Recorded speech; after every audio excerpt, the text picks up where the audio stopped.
பரபரப்பான அரசியல் சூழல்களுக்கு மத்தியில் தமிழக பாஜக தலைவர் நயினார் நாகேந்திரன் பிரதமர் மோடியை சந்தித்தார். தமிழக சட்டமன்ற தேர்தல் தொடர்பாக பல்வேறு ஆலோசனைகளை பிரதமர் வழங்கியதாகவும் தகவல் வெளியாகியிருக்கிறது.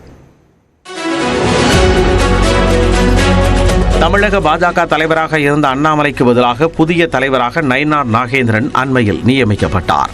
அத்துடன் வரும் சட்டமன்ற தேர்தலில் அதிமுக கூட்டணியில் இணைந்து போட்டியிட உள்ளதாகவும் பாஜக அறிவித்துள்ளது.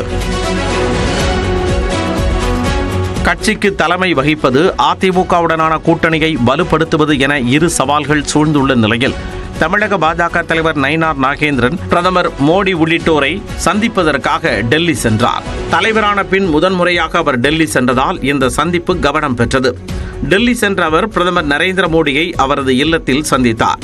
நயினார் நாகேந்திரனுடன் அவரது மகன் நயினார் பாலாஜியும் பிரதமரை சந்தித்தார். ஜல்லிக்கட்டு காளையை அடக்குவது போன்ற சிலை, நெல்லை அல்வா, சிறுவில்லிபுத்தூர் பால்கோவா உள்ளிட்ட தமிழ்நாட்டின் அடையாளங்களை நயினார் நாகேந்திரன் அன்பளிப்பாக பிரதமருக்கு வழங்கினார். இந்த சந்திப்பில் பல்வேறு அரசியல் விவகாரங்கள் குறித்து ஆலோசிக்கப்பட்டதாக கூறப்படுகிறது. குறிப்பாக தமிழ்நாட்டில் பாஜகவை வலுப்படுத்துவது குறித்து நயினார் நாகேந்திரனுடன் பிரதமர் மோடி ஆலோசித்ததாக தகவல் வெளியாகியுள்ளது.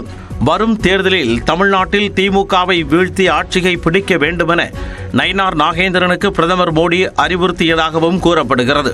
அதேபோல வரும் காலங்களில் பிரதமர் மோடி அதிக முறை தமிழ்நாடு வர திட்டமிட்டுள்ளதாகவும் தகவல் வெளியாகியுள்ளது. டெல்லி பயணத்தில் பிரதமரை மட்டுமல்லாமல் உள்துறை அமைச்சர் அமித்ஷாவையும் நயினார் நாகேந்திரன் சந்தித்து ஆலோசனை மேற்கொண்டார்.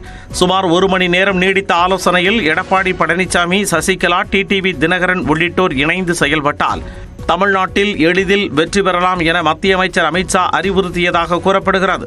சட்டமன்ற தேர்தல், அதிமுக பாஜக கூட்டணி, கட்சி நிர்வாகிகள் நியமனம், பூத் கமிட்டிகளை நியமிப்பது உள்ளிட்டவை குறித்து அமித்ஷாவுடன் ஆலோசனை மேற்கொண்டதாகவும் தகவல் வெளியாகியுள்ளது.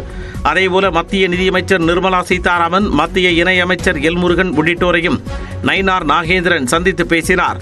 தேர்தல் களம் சூடுபிடித்துள்ள நிலையில் நயினார் நாகேந்திரனின் டெல்லி பயணம் தமிழக அரசியல் வட்டாரத்தில் கவனம் பெற்றுள்ளது.